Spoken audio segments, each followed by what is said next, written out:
Au moins 6 personnes ont été blessées après une frappe de l'armée russe dans une zone résidentielle de la région de Kharkiv, dans le nord-ouest de l'Ukraine. Sorti des décombres par les secours, un homme a été pris en charge par une ambulance et transporté immédiatement à l'hôpital.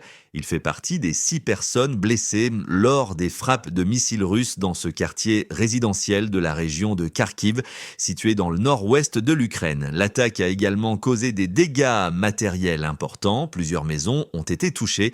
À l'intérieur de l'une d'elles, les habitants tentent de réparer les dégâts.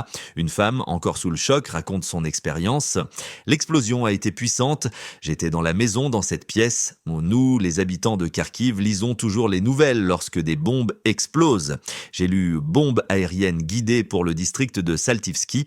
Je me suis bouché les oreilles et j'ai pensé que ça passerait, mais ce n'était pas le cas. Le plâtre, les fenêtres et les portes sont tombés.